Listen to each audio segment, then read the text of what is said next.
자, 두 번째로 설명드릴 내용이 가려운 피부 질환을 완화하는 실질적 음식 조절 노하우에 대해서 설명드릴 거예요. 어떤 음식을 습관적으로 먹는지가 알러지 피부염에 굉장히 큰 영향을 미친다는 것은 제가 굳이 지금 설명하지 않아도 익히 잘 아실 것 같아요. 문제는 그걸 몰라서 못하는 게 아니라 너무 어렵고 귀찮기도 하고 막막하기 때문에 제대로 하기 힘들다는 점이 문제예요. 알러지 검사를 통해서 내게 맞지 않는 성분이 무엇인지 실컷 분석을 해놔서 적용해 봐도 막상 현실에선 그게 꼭 비슷하게 적용되지만은 않고 오히려 때로는 이게 반대로 적용되는 것 같은 느낌이 들기도 하고요. 때로는 이 음식 조절에 대해서 너무 오히려 스트레스를 받아서 실컷 음식은 다 피해놓고 이 스트레스 때문에 증상이 더 악화되기도 하는 경우도 많고요. 때로는 또 음식 조절에 지쳐서 도리어 나중에는 그냥 좋지 않은 음식을 나도 모르겠다 폭식하는 방향으로 역작용이 발생하기도 하거든요.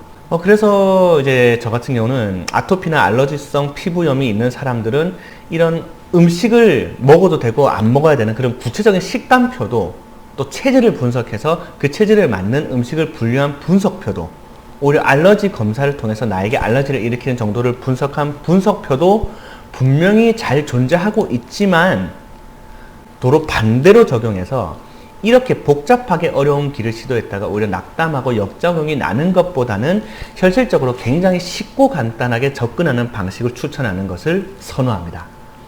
아무리 좋은 방법도 우리는 기계가 아니고 사람이잖아요. 사람이면 너무 어렵고 복잡하고 그게 길어지면 지칠 수밖에 없어요.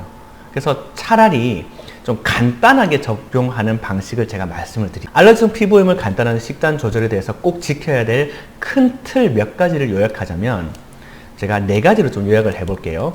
첫째, 알러지 검사는 참고만 하되 수치가 가장 높은 몇 가지만 확실히 피하는 것에만 집중해 주시고 나머지는 차라리 조금 잊어버려 주세요. 두 번째, 기름기, 인스턴트, 자극성, 고열량 요게 문제가 되니까 이를 추론해서 좋지 않은 음식을 판별해 주세요. 간단하게 기억하란 말씀이에요. 세 번째, 방금 말씀드린 두 번째의 간단한 이론과 경험을 통해서 각 구체적 음식 간의 상대적 위험성을 분류해 놓는 습관을 기르시는 게 중요해요. 요거 좀 이따가 더 구체적으로 설명드릴게요. 네 번째, 매일 해독 주스를 챙겨 먹거나 야채, 채소 등을 지속적으로 섭취할 습관을 하나 마련하는 게 중요합니다. 이 4가지의 큰 틀로 접근하는 편이 현실적으로는 훨씬 더 큰 효과를 가져올 가능성이 크거든요. 하나씩 좀 구체적으로 설명드릴게요. 알러지 검사는 실질적으로 완전히 딱 맞게 떨어지진 않지만 수치상 6이나 7 이상이 나올 정도로 높은 수치를 띠는 몇몇 음식은 내가 몸이 완전히 괜찮아지기 전까지는 분명히 큰 영향을 주는 것이 사실이에요. 우선은 이제 이런 큰 수치를 내는 것들은 살짝만 피해 주는 것은 맞고요. 나머지 애매한 숫자에 대해서는 차라리 너무 깊게 유의하시지 않고 그냥 스트레스 안 받고 자유롭게 그냥 관리하시고 좀 너무 힘들 때만 조금 더 조절을 하고 좀 괜찮을 때는 좀 이렇게 정신을 놔주시는 게 오히려 도움이 될 수가 있어요. 요게 이제 알러지 검사에 대한 접근의 현실적인 접근이고요. 또한 기름기, 인스턴트 식품 요 2가지는 그 자체로 알러지 발현에 굉장히 직접적 상관성이 있거든요. 그래서 알러지에 안 좋은 음식을 판별할 때 얼마나 기름기가 많으냐 혹은 얼마나 기름에 많이 튀겼느냐 얼마나 화학 가공된 식품이냐 등등은 음식 판별의 가장 큰 핵심 기준이 된다는 걸 기억해 주시고요. 그 다음에 이제 자극성, 맵고 짠 음식은 짠 음식은 수분을 끌어들여서 몸이 붓는 부종 현상을 일으켜서 가려움을 증폭시키니까 피해 주셔야 될 필요가 있고요. 자극성 음식은 위장에서 염증발이나 열 현상을 일으켜서 이를 통해 가려움을 증폭시키는 요소로 이렇게 발휘될 수가 있거든요.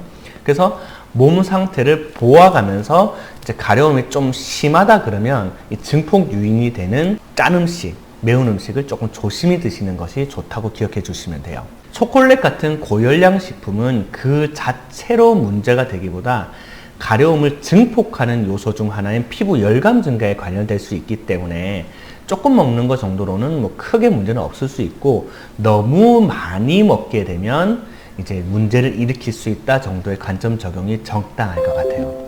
이런 기준을 들어서 좀 더 이걸 구체적으로 예를 들어서 설명하면 예를 들면 고기를 먹는다고 해요. 근데 이제 고기가 무조건 다 안 좋다 이러면은 고기 안 먹고 어떻게 살아요? 먹어야 되잖아요. 그 고기를 먹는다 안 먹는다에 이분법적 논리를 적용하는 게 아니고, 같은 고기를 먹는다 해도 기름기가 상대적으로 덜한 소고기 등심 등을 섭취하는 거랑 기름기가 굉장히 많은 돼지고기 삼겹살을 섭취하는 게 생각보다 큰 차이가 날 수 있기 때문에, 내가 조금 몸이 괜찮을 때는 뭐 삼겹살 못 먹고 못 버티겠다 그러면 삼겹살을 먹지만, 이런 걸 최대한 좀 피해 주시고, 오히려 같은 고기를 먹더라도 조금 돈이 들더라도 소고기 등심 같은 것들, 이런 것들을 먹는 걸로 조절을 하는 걸로 충분히 조절을 할 수 있다는 얘기예요. 고기를 먹어라 안 먹어라 얘기가 아니에요. 내 몸 상태에 따라서 어떤 고기를 먹는지에 대해서 이 기름기와 인스턴트 자극성의 이 이론을 가지고 적용시켜서 상대적으로 비교를 해보라는 얘기예요. 그리고 또 고기를 섭취하더라도 기름기가 덜하거나 혹은 기름기를 뺀 상태의 고기를 먹는 게 또 다르거든요. 과자를 먹더라도 얼마나 기름에 많이 튀겼는지, 화학 조미료가 많이 들어가는지를 우선 판별하고, 튀겨진 조리법과 화학 조미료가 많이 들어가는 라면을 먹는 거랑 면을 삶고 천연 조미료가 많이 들어가는 국수류를 먹는 거는 같은 명종류라 하더라도 그 영양이 차원이 다르다는 것을 이해하실 필요가 있어요. 닭고기를 먹더라도 후라이드 형태로 튀긴 거랑 튀김옷이 없이 기름기를 뺀 그런 치킨으로 만든 거, 구운 치킨 같은 거 있잖아요. 그리고 삼계탕으로 백숙 형태를 만든 건 또 달라요. 이 영양권이 완전 다르거든요. 돼지고기를 먹더라도 기름기를 뺀 돼지고기랑 화학 가공이 많이 들어간 돼지고기랑 또 천차만별이고요. 그러니까 음식 조절에서 자꾸만 이거는 나쁜 음식, 이거는 좋은 음식, 이분법적으로 이렇게 분류를 해놓고 나는 먹을 음식이 없어라고 스트레스를 받는 게 아니고, 똑같은 고기, 과자, 메뉴를 먹더라도 이런 관점에 따라서 그냥 살짝 비교를 해보시고 내 몸 상태에 따라서 이렇게 계속 그때그때 다르게 적용하는 게 중요하다는 얘기예요. 그 다음에 이제 채소, 야채류로 넘어가는데, 저 같은 경우는 이제 해독 주스 마시는 걸 굉장히 많이 권하거든요. 이거는 이제 해독 주스의 레시피 자체가 중요한 게 아니에요. 해독 작용에 필요한, 그리고 숙변 제거 등에 필요한 채소류, 식이섬유, 이런 것들이 매일 습관적으로 얼마나 지속적으로 들어가느냐가 결국 몸의 노폐물 관리에 큰 영향을 줘서 굉장히 큰 도움이 된다는 건데, 이 레시피를 그대로 따라 해보면 지쳐요. 이게 막 그 채소를 매일 사야 되고, 그거를 뭐는 하나 데치고, 뭐는 하나 삶고, 뭐는 그 이후에 넣고, 그 다음 갈고 또 합치고, 못 하거든요. 그렇게 되는 게 아니고, 이 레시피를 그대로 따라 하기보다는 내 입맛에 맞는 대로 내가 오랫동안 계속해도 귀찮지 않을 정도로 재료를 그냥 내 마음대로 좀 수정을 해도 상관없어요. 손질도 그냥 뭐 그 복잡한 이론대로 따라가는 게 아니고, 그냥 최대한 간소화시켜서 정 안 되면 그냥 다 그냥 넣어서 그냥 한꺼번에 갈아도 상관없어요. 그냥 최대한 내가 귀찮지 않고 간편하게 접근할 수 있는 대로 이렇게 고정을 시켜놓고 그냥 그 섭취를 습관화만 할 수 있으면 말 그대로 장땡이에요. 이게 장기화되었을 때 증상 완화에 극복에 그냥 무조건 큰 도움이 될 수밖에 없는 건 사실이거든요.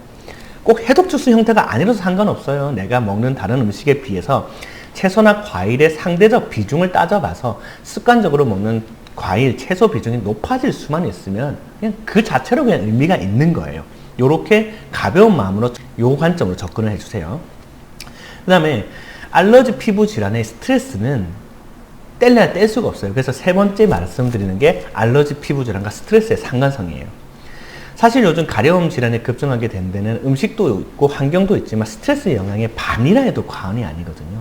그만큼 사회 자체가 스트레스 과잉 시대가 되어 있고, 그렇기 때문에 이 스트레스를 덜 받고 효율적으로 관리하는 방법에 대해서 설명하려면 너무 내용이 방대해지니까 오늘은 그냥 이 스트레스를 지속적으로 풀어낼 수 있는 습관이나 취미를 가지는 게 중요하다는 점 하나만 그냥 강조해서 설명을 드릴게요. 스트레스를 안 받을 수는 없거든요. 그리고 효율적으로 전부 다 이 스트레스를 관리하는 것도 솔직히 힘들어요. 하지만 현실적으로 그 스트레스에 대항하기 위해서 나만의 방법이나 취미, 습관, 노하우를 만드는 것은 조금만 노력을 한다면 분명히 가능한 부분이 있어요. 그래서 스트레스를 관리하기 위해 특별한 취미나 습관을 만드는 게, 그런 활동을 한 번도 해보지 않은 사람한테는 결국 쉬운 일은 아니지만, 하지만 그런 습관 하나 없이 평생을 스트레스를 그대로 쌓고만 사신다면 당장의 가려움증이나 알러지 피부 질환뿐만 아니고 결국 나중에 몸 어딘가에서라도 그 스트레스가 축적된 게 폭발을 해서 큰 병을 만들어낼 가능성이 굉장히 높아요. 그렇기 때문에 이제 이 스트레스를 푸는 습관이나 노하우를 만드는 거에 대해서 간과하지 마시고 주변의 도움을 살짝 받는 한이 있더라도 일부러라도 시간을 빼서 여러 가지 활동들을 애써 찾아보고 나에게 맞는 즐거운 취미 활동을 찾기 위해서 처음에는 노력을 좀 기울여 주실 필요가 있어요. 여러 가지 활동을 이것도 해보고 저것도 해보면서 뭔가 지루하지 않고 나한테 어렵지 않게 느껴지면서 조금이라도 즐거움이 느껴진다면 한동안은 그 활동에 매진을 좀 해봐 주세요.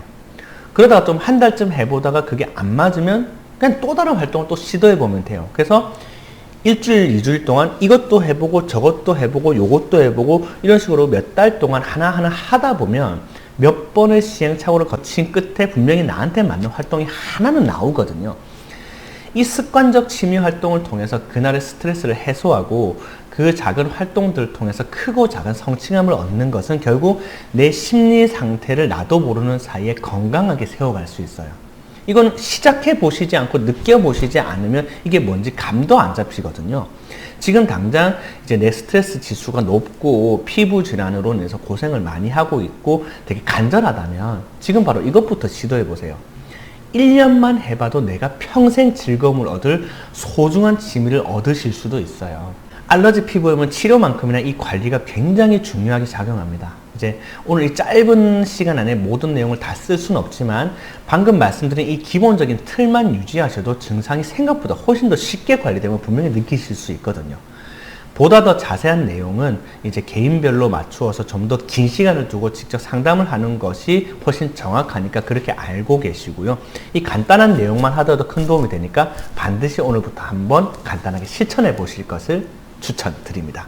오늘 준비한 내용은 여기까지입니다.